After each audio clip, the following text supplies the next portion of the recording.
We're going to take a fairly quick look at hyperbolic trig functions. They are defined with real numbers. Actual trig functions are defined with imaginaries, although it's not necessarily all that obvious. So hyperbolic trig functions. We're going to talk about derivatives of them. So we're going to use a little bit of calculus here. What is a hyperbolic trig function? Well, they are written this way. SINH, that's hyperbolic sine of x, and it is officially defined as e to the x minus e to the minus x over 2. Now, if you're interested, the actual sine function is defined with e's also. It's got an I here, an I here, and an I here. You may or may not have seen that before. But the hyperbolic cosine function is COSH, often called cosh. This one, strangely enough, is called sinh in a lot of places. This is e to the x plus e to the minus x over 2. And the hyperbolic tangent function is, as you would expect, it is, and I haven't seen a slick word for it, but it is the hyperbolic sine over the hyperbolic cosine. The 2's disappear. Be careful, the e's do not. So it looks like this. All right. Derivatives. The derivatives are sort of close, but the pluses and minuses are not. So be careful. The derivative of sinh, d dx, of the hyperbolic sine is equal to the hyperbolic cosine. And I'll show that to you. Strangely enough, though, d dx of the hyperbolic cosine is equal to the hyperbolic sine, no negative. And d dx of the hyperbolic tangent, because of the positive way this works, and it's fine anyway, but it would be the derivative of the sinh over, or the derivative of the fraction sinh over cosh. So we'd have to do the quotient rule. So this would be d dx of sinh over cosh. And that is, derivative of sinh is cosh times the denominator, which is cosh, minus the derivative of the denominator, which is sinh, times the numerator, which is also sinh, all over the denominator squared. And that, notice, is 1 minus hyperbolic tangent squared. So 1 minus hyperbolic tangent squared. Now that, believe it or not, is hyperbolic secant squared, but just be careful because the identities don't work the same way, not quite. They're close, but not quite. So just be careful.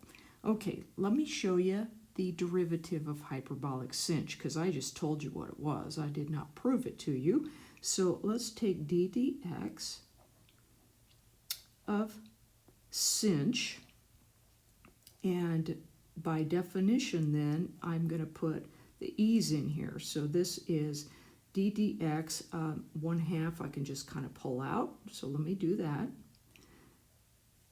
This is of e to the x minus e to the minus x. So this is 1/2. Derivative of e to the x is e to the x. Derivative of e to the minus x is e to the minus x times minus 1. So that minus and this minus with the chain rule. So here we go with this. We end up having 1/2 of these added. That gives us the cosh. The ddx of the cosh is equal to, I'm going to pull the 1/2 out and just put the cosh in here. So e to the x plus e to the minus x. Just take the definition out, but I factored out the 1/2. I need to do ddx. Oops. Okay.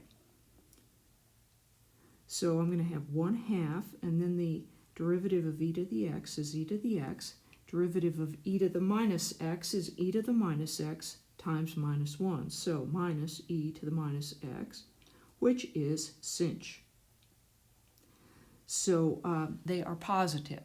Now, there's a little bit of a twist that you've got to be aware of, and that is when you take the derivative of the hyperbolic cosecant, the derivative of the hyperbolic secant, or the derivative of the hyperbolic cotangent, they don't really follow this positive all the time stage. In fact, those are negative. So just be aware of that. Hyperbolics have some practical uses, and the one that is probably the most commonly addressed, like in books and such, has to do with power poles.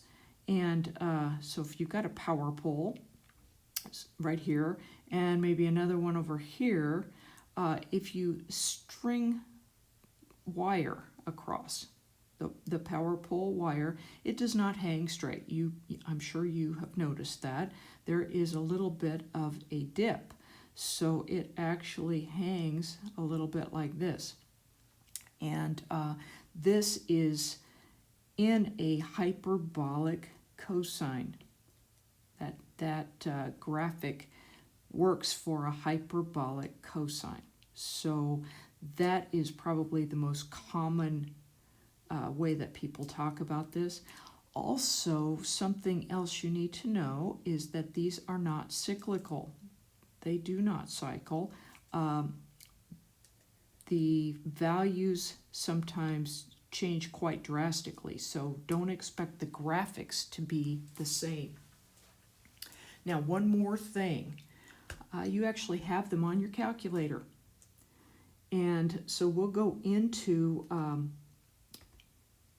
radians, make sure that we're in radians, and then I want to show you where it is on the calculator in case you want to know. Let me get some stuff going here. If I go to the catalog function's way down at the bottom right here. It is second function above 0. So if I go to the catalog like this, then I can go to cosh or sinh. Now let me go to cosh. And so one way I can deal with this is I notice this is on A, which is alpha characters, alpha. So I go where C is. So there's C, and that makes it go a little bit faster, okay? And then I'm going to come over here. It's pretty deep in here. Sorry about that, but anyway, it's what I have. And there's also a cosh inverse. So you can actually do cosh and cosh inverse. And then if I just put X, okay, let's graph that. And I'm going to do zoom standard just because I don't know where I left my calculator. So I'll do this. You might notice that, but notice it does not cycle. It looks kind of, like a polynomial or something. So you could zoom out on it a whole lot, and you could see that there's really not much excitement there, but that does not look like a cosine at all. Just be aware of that. Okay, so anyway, there is a quick little look at hyperbolics.